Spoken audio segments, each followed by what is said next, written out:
Most likely when you watch this video, it will be my birthday. Now, I'm a guy in his late 30s. Here I am on YouTube, and I'm asking the same questions you're asking. What's the whole meaning of life? What are we doing? Am I supposed to be where I'm at this point in my life? Like, it's kind of weird, right? A guy late 30s posting content on YouTube, and he makes most of his money that way. I live alone. I've got a dog. I don't have a wife, don't have kids. And I want to make this content to be as transparent as possible. Some days it's just plain old lonely. All right, none of us ever imagined that we'd be where we're at. We all wrestle with self-doubt, insecurities, and I am no different. So because most of my viewers on this channel are guys, and they're guys pursuing financial freedom via investments in crypto, assets like stocks and real estate, I just want to take a step back, and hopefully you'll go with me in this journey of just kind of like, I really believe vulnerability is courage. And the more opportunity that we can just be transparent and real as men, I think it can be healthy, and I want to be part of that. So the other day I was watching Logan Paul and his friend Mike. They're having this conversation on their podcast called Impulsive. And I want to play you a clip, and then I want to just discuss it with you guys. Because I'm thinking about myself too, like, what's the whole point of making money in crypto and having a bag and all that? Like, at the end of the day, the greatness of life, the beauty of life is not in what we have, it's in who we do life with, right? And I've been thinking, like, as it's my birthday, and just thinking like, man, I would love to share my life with somebody. Now, because 99% of you guys are guys, I'm not looking for this video to like get some DMs by girls, because girls don't watch my channel, okay? But I literally want to make content for guys out there that maybe you're like me, and you're in a place in your life and you're like, how the frick did I get here? And you're like, I just want to change my circumstances. For me, I view relationships as an exchange of value. It's an equal exchange of value. And a lot of times when I go on a date, I just don't see an equal exchange of value. And I don't know what that is. Is it fearful of intimacy? Is it I don't want to revisit dating because of hurt in the past? Like, I contemplate a lot of like, why is it that it's hard for me to really connect with someone? Am I just too picky? What's going on? So I want to share with you guys a conversation from Logan and Mike that I hopefully will be a helpful catalyst for us to take the conversation to a deeper level. Let's go. Men, we can do this. Let's go. So this right here is the podcast, and I've just fast forwarded it. They have a great conversation about religion and God. Logan is agnostic. I think Mike's pretty much agnostic, and then their friend is a Christian. And they just talk about that, and I love that they're modeling how to disagree and love people that you disagree with. But anyways, we're not talking about religion today. Maybe we'll do that another time. I just want to talk about this conversation here. Logan says to his friend, I feel like you're going to be alone forever. Mike and I are similar in age. Here we go. Don't believe you'll ever get married and you'll be lonely forever. But that word. No, but then I checked myself and I said, you know what?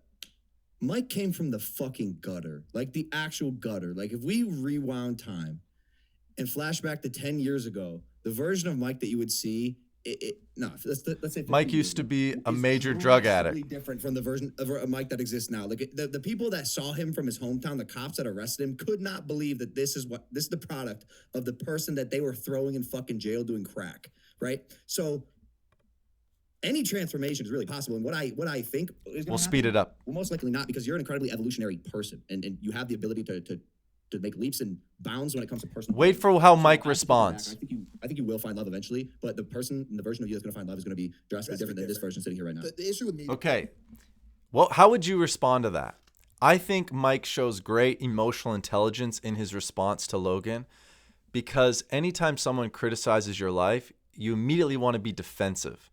And I think Mike displays vulnerability in his response. Check it out. I think it's really, really important. Dude, is one of the things, as you guys know, that I battle with intensely is just my mind. And you talk about this all the time. It's like one of the scariest ideas in the world, that like your battles with yourself, not with anyone else. And I have such capability, and I'm so aware of my capability. I really believe that I can do anything. I believe that I have what it takes to just make people watch and entertain and interested in the things that I do and say. And Mike has a super high, fast-paced growing YouTube channel, so that's what he's talking about. He's done really, really well. From being a complete drug addict to now he's an author, big-time vlogger on YouTube, makes a ton of money now. Listen to a guy making a ton of money. He's got this beautiful home in California he just bought. Listen to what he says. had that echoed by, Theo Vaughn just came up to me and told me that he's like, you got the fucking sauce. Go on stage, write a routine, do something, bro. I'm limited severely in my professional life and my personal life by something called self-doubt. And I am a massive, massive self-doubter. And I wake up and I struggle with this a lot, dude. I struggle with this a lot. This dialogue that exists in my head that you can't do that. You can't do that. You can't do that. You know your anxiety won't let you do that. Even if you got good enough, your anxiety won't let you do that. You can't get close. You can't get close to a girl, bro, because you're... Okay, I'm going to slow it down. This is really, really important because I think a lot of us men struggle with this. Self-doubt, anxiety, and the idea that, like, I don't know if I can really get close to a girl. Check this out. I know this is a crypto channel. Just relax. I'm not here to, like, just make money in life. I want to have solid relationships. I found value in this interview. I'm sharing it with you. Please click off the video if you don't like it. We're going to get real, vulnerable. Let's go. Your intimacy issues won't let you do that. You're an addict. You are an addict, bro. You have access to a plethora of women at all times. You will never settle down. You are an addict in all ways, all shapes, all sizes. And that's what my dialogue tells me. And until I start to work on how I talk to myself, none of those things will be possible for me. And unfortunately, going back to what I started this conversation with, my inability to break away from the grind is completely hindering my ability to fix my fucking mental health. And that sucks. And that's my fault. And that's my problem. And I dug myself even deeper in with that fucking house, to be honest with you. So what he's saying is, like, he's a workaholic. He distracts himself with work. And Logan's going to get to the place where he's like, why is that? What's behind the being a workaholic? Like, what's behind that? What drives that? Because I thought about this too. Like, I'm coming in on a year on this YouTube channel. I make a video almost every day, if not a couple videos every day. And I'm like, why am I doing this? Is it because I'm fearful of not, being relevant anymore if I take a day off, and I just am afraid I might lose subscribers? I want people to like me. It's a feeling of being productive. Is that the addiction? So this is such an important conversation as guys, because we do find our identity oftentimes in success in business, in money in the bank. And listen to this response. It's really, really good, guys. And there's no problem. Obviously, I'm good, but it's like now I feel like, dude, I can't stop work, and I got to pay for this fucking house. So let me tell you a little bit of a breakthrough that I had. Maybe you can relate to. This is what I kind of mentioned at first. When I took a step back from creating, it was so transformative for me as a person. And what I was able to then do with that new version of myself that I fucking loved was build some really fucking dope companies, get a girlfriend, find love both externally and internally, make new friends, continue pursuits that I wanted to my whole life and that are now flourishing greater than ever. Like, you're having a conversation about building versus creating, and that grind of creating will burn you the fuck out. I told you when we were on the way here. But there's something to be said about, like, internalizing your energy and building stuff behind the scenes, making your everyday life look really interesting, and it has to be entertaining and captivating every single week is hard, bro. That's no one's life is that interesting. Like, for that amount of time. How many weeks? Yeah, don't you guys feel that way about, like, all these TikTok stars, YouTube content creators? Like, it's sort of like a pointless life unless you're finding joy in what you're doing. I actually, took a lot from this, and I actually am taking a month, all of January, from January 1st to 30th, and I rented a place. I'm very thankful that I've been able to do that. Me and my dog, we're going to Scottsdale for a month, and I just want to, be in a beautiful location, inspiring location, go hiking. I've got family down there. I'm hoping to reconnect with them. I have a niece and nephew. I just want to be a good uncle, show up at football practice. Now, is any of this like a productive move? No. Am I going to lose opportunity? Yes. Am I going to lose a lot of money because of the content that I probably won't be creating? Yes. Why am I doing that? Because I'm internalizing what is it that you actually value. Is it always money? Is it always productivity? Or is it relationship? And so for me, I'm going to give myself permission to spend a month in Arizona. I'm going to probably download a dating app. I'm going to try to get to know girls. I'm not a hookup guy. I don't try to sleep around with girls. At this area of my life, like, I have no interest in that. I want a friend. I want a deep connection with somebody. To me, that's the wealth that this life has to offer. It's not money in a bank. It's who's in bed with you. Is that your best friend? Is that someone that's going to stick with you no matter what? They love you even at your worst. If you have got someone like that next to you in bed, you are a billionaire. Like, you've hit the jackpot. And you got to have a cute little dog at the foot of the bed as well. But here's the whole point in this.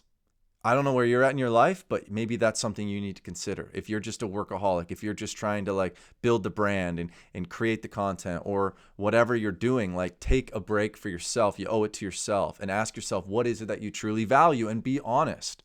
And so I'm doing that month of January. I'll probably post content here and there, but mostly I'm just going to be focused in on being with family, maybe trying to go on a couple dates. I never date. I just don't. Actually, tonight, there's a girl that has continually like hit me up and asked me out like 5 different times, and I've put it off. But I'm actually headed to Canada tomorrow. So I'm like, you know what? I've got a free night. Let's do it. So we're going to do dinner. Maybe I'll let you know how it goes. But I never prioritize dating. And so it's like, well, you get what you put into it. And so I'm taking a month and I'm going to focus on that. Anyways, enough about my dating life. But here, let's continue to listen to what Mike says in this interview. I love it. I love guys being real, man. That's insane. We've had so many conversations on this show, endless conversations of like, all these people, incredible people. And if you asked me the quote that or person or thing that was said that stuck with me more than anything else, it was by a person by the name of Nadeshot, who came on our show, and he described vividly in detail the chaos that was always being on the YouTube clock. Always. You work your fucking ass off to put an episode together, city after city, brand deals, thumbnails, editing, subtitles, captions, tags, actors, people, paying this person, doing this, all these different things. To push go live and immediately start thinking about what the next video is. That is hell. That is hell on earth, bro. And I honestly don't know. And once again, this is not complaining. No, none of us are getting it that way. Okay, please, because this is a luxurious situation and a bougie situation. And I know there's a lot of people out there who fucking struggle and they work their asses off. Yeah. But it has really put me in a spot where I've not been able to do anything else. And my fear is, unfortunately, because of how the world works these days, my fear is that if I take my foot off the gas pedal, I will be forgotten. And that scares me. And I'm not saying that that's even right or even what's gonna happen, but See, I love that, man. He's just being real, saying he's scared.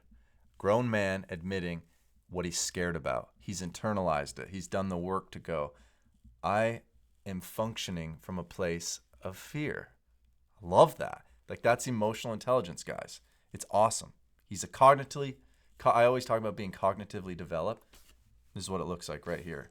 The ability to be vulnerable and transparent regardless of others' opinions. And he's doing the work, and I just love it. Light bulbs are going off in his head as he's talking, and hopefully light bulbs are going off for you. This is valuable, important conversations that every guy needs to have.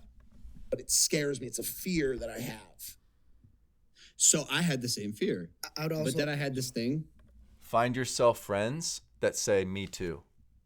See how Logan met him with not, hey, let me fix you? It's, I've been where you're at. I felt everything you're feeling. I love that. That's how to be a good friend. Saying the words, me too, not, let me fix you, but like, hey, I can identify with that. Called impulsive. I've told you both this, bro. This show is definitely one of the biggest blessings in my life. Same. We do this show every week. In all the midst of the chaos that happens in all of our lives, we fucking show up and we sit down and we have conversations for people to watch every single week. That always on type of content will ensure, especially because of how good you are, that you're not gonna be forgotten. That's just false. That's not reality. You're not gonna be forgotten. And especially if it's affecting your mental health, like slippery slope, dude, you know? And maybe that's why you were in a bad place. I was, and so I actually do have some advice if you would love my opinion. I have the same mindset as Logan, but just a tiny bit different. One, you're going to be forgotten, regardless of how big you take it. Right. So that gives me peace. Freeing. Regardless if it's you or Logan or Michael Jackson or Elvis. Sure. Yep. At a certain point, you're going to be forgotten. Yeah. I love that. So what I would like for you to do, bro, is because we all believe in you. We all seen you get out of way worse situations. And that feeling of clicking the button and then needing to do another one is a form of addiction. Now, your addiction isn't hurting you anymore. It's actually providing good for you. And that sometimes could be tricky as well because it's a double-edged sword. My theory to you is Addiction you don't to have success. to lose anything for you to gain. If your house right now is overweighing you because it's a mansion, what I would do is maybe this isn't the right time. Great decision. Lease it out for a year. Yeah, I can. Put some tenants in there to cover the mortgage so that way you can move on comfortably living a life where you could create comfortably and plan a 5-year future. And then when your 2 feet are strong and firm on the ground, then you just ask the tenants, hey, we're not going to renew. I'm going back to my kingdom. But your kingdom is never going to be taken away from you. The only person that can take it away from you is you.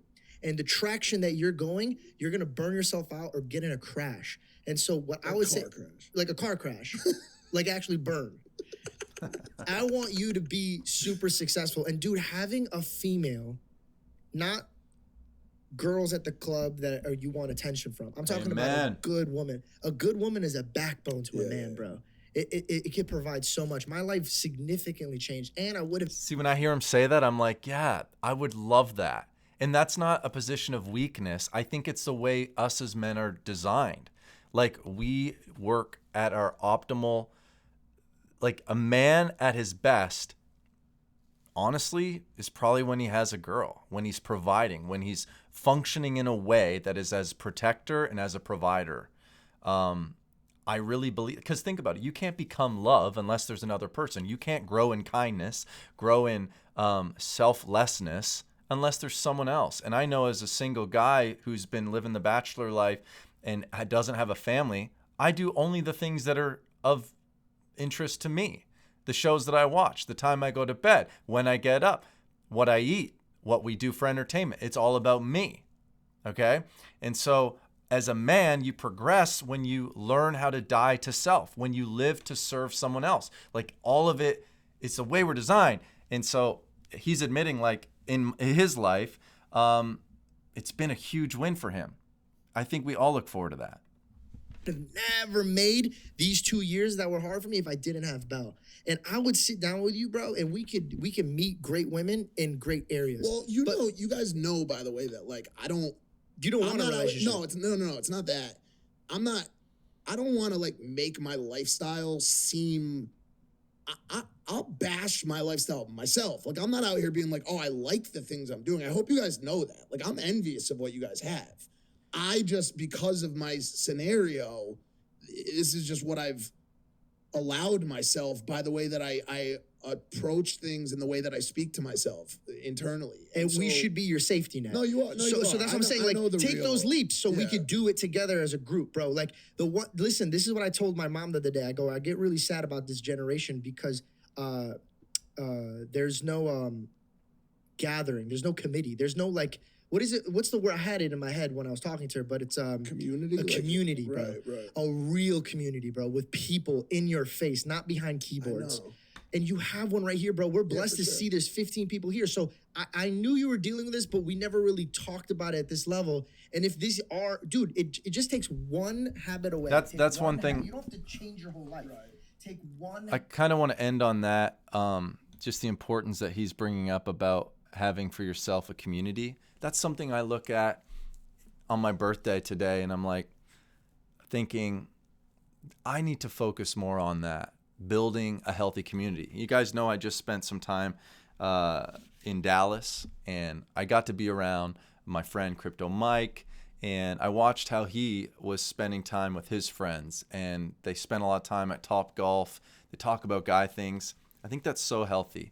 It's not just these online relationships. If you find yourself being a troll in the comment section of your YouTubers' videos, that's a great sign that you're probably not happy in your life, you know, and maybe there's jealousy or maybe animosity. You're just angry at the world. You're cynical about everything. I've found myself, like I get super cynical about things, and I think that's just a symptom of like a deeper issue. And I want to internalize that, and that's what we're doing here together, a little self-therapy session, and acknowledge that, you know. So we talk in this channel a lot about FUD, fear, uncertainty, and doubt. And I think as an investor, it's important to have some safeguards around gullibility, if you want to call it FUD or just call it being critically minded, not being an emotional investor, taking in data and making decisions based on data, not emotion, not influence of YouTubers or, you know, I'm all about that. You guys know I'm about being a critically minded person, being unbiased as much as possible, even if it means it goes against your own bag or it goes against your own feelings. I just think like there's a lot in life that can bring you down. There's a lot to distract you. But pausing throughout the year, whatever that looks like for you, and asking yourself, what is it you truly value, right? Like, what is it you want? Why do you want success? What's the number in the bank account that's finally going to get you to be happy? Like, what is it? You've got to do the work. You've got to figure that out for yourself. Some people need to flex on Instagram. There's other guys that aren't even on Instagram, and they're happy. They don't need the attention. They don't need the affirmation of others. There's some of you that are working a W-2 paycheck job, and you're doing it out of fear because you never believed that you could be independent and work for yourself. It's fear. It's all about that mindset. So I hope that conversation was helpful. Hopefully, you know, on my birthday, you know, I don't feel sad for me. I feel completely blessed. I feel so fortunate to have the life I have. And though there are times it feels lonely, as a single guy in his 30s, watching everyone else in his life get married and have kids, I'm spending today focusing not on what I don't have, but focusing in on what I do have. And the reality is I do have people around me that love me, and spending time with them, not talking about money, but talking about how are they doing? What's going on in their lives? I find the more I can spend not thinking about myself, just the better I feel at the end of a day.